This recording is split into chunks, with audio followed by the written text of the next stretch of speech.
나라도 눈이 나쁘다. 나라 그런 제가 라고 해보고 그런데 제가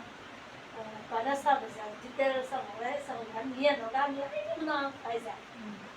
그때 베레랑가 미춘다 맞아 그다가나 니 원표다자 아니 그다가나 원내라 보시해. 그러니까 원망하고 뭐 피야 그거 많이 하세. 사실은 나라 지내라고 딩원가는 뭐 피하서 걸어 보시해. 다가나 원장마가 뭐 피하가 많이 하세요. 피하서 걸어 보시다. 바다에랑 혹시 끝나요? 때 그때 내가 또 그래서 나이 많이 그때 내가 그래 그래 나자 가래 뭐나 딱 될수 있고 다리랑 기다가 아빠 때문에 나를 상대가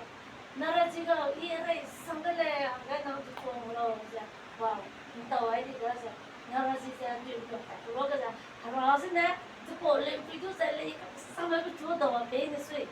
나라도 와이르가 나라 지자야 티망가 티토 망가일라 그니야 내 비루는 내듯이 모두들 인디고는 모히트 그래 눈에다 반라이다가 이런 거 놓도 내래 세리야 레비나서 나 조루라나 앞에 준비를 해 세가 맞아 그 준비를 안 했지 원고를 그기야 내가를 부츠에 놓는 해서가 너네 놓기로 세나 너 놓들어 가냐 그게 거기서 그런데 해서가 그래서 맞아 정말 그래서 còn cái đó thì cũng là một từ đó cổ xe là cái còn cổ xe là cái xong là chúng ta buông bể rồi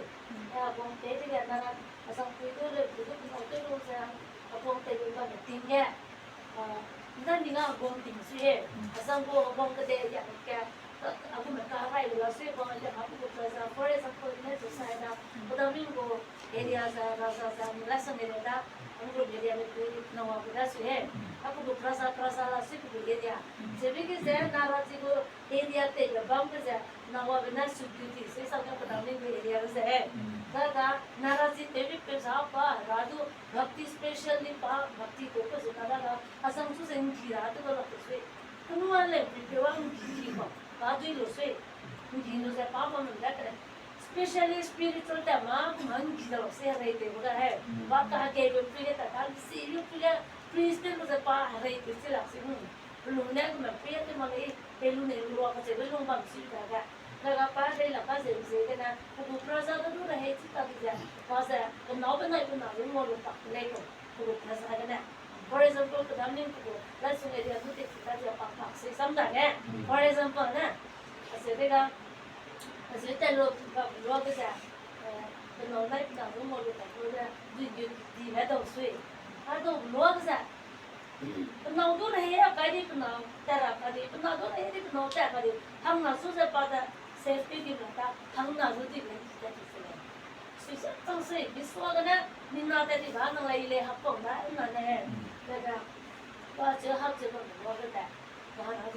상대에 레이팅한 거 매콤새. 아빠 소신 야 소신나 안나가 뒤에 너가 뒤에 나 또스 세프티 말아서 그래. 나는 지나고 그렇지. 그리고 뭐라 나 앞으로 그래. 내가 나라 지고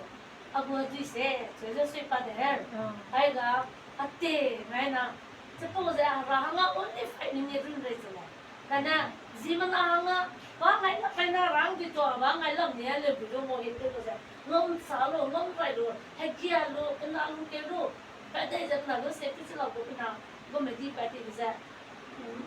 kum chung kum dai hang de sui ra ma min ni ru le lo ko sa ega min ni ru le ko ka ke na ga na di to ka zo ta pa le ngai ni be sa nang na chu nang go mai am pi sa ko lo sa ai sa ko pi le ni sa la sedang ni pun balik mungkin lu makanya nang i raju nung balik le kana nang suara mak mau suara pada cara nung tu mah le mama apa kedai mama ga ani suara tu suara pe raju ning dokter jin mai dia cepo luai lah tu je jadi aku maya am tiap le jadi ni si mana ni kan si le jadi ada hai tu aku mungkin kana mencuri kaya bhakti te me jina mata ibe te bro ai mata ibe te bro ye la zuni no sa da na mo se te ba a zuni ti ma su ye jin ai jin da ra bu ma ya ga ni ko Sidana Allah wong rabun pui yang dia betul saya pula wong ramah kalian dia juga so kau pasti ni jadi saya nawaji tu caranya tak dia tu tu dewa kan practically tu dia kan nawaji lewi ya tapi tu ngai na soi dia ngai na ngai ta mek di tu no tu hai sidana ai bro besar tu so kan ni sunga aduh tu bhakti ni sepan ni tu dia ni cara na harane tu le ka dong le na sepuluh dia ni makan sedikit apa pun boleh lesa rasa mau kau aja aku makan kalau aku di sini kan aku di sini kan ini nggak saya dah dia mau saya dah ini saya orang sana ni makan hai nak details dia nak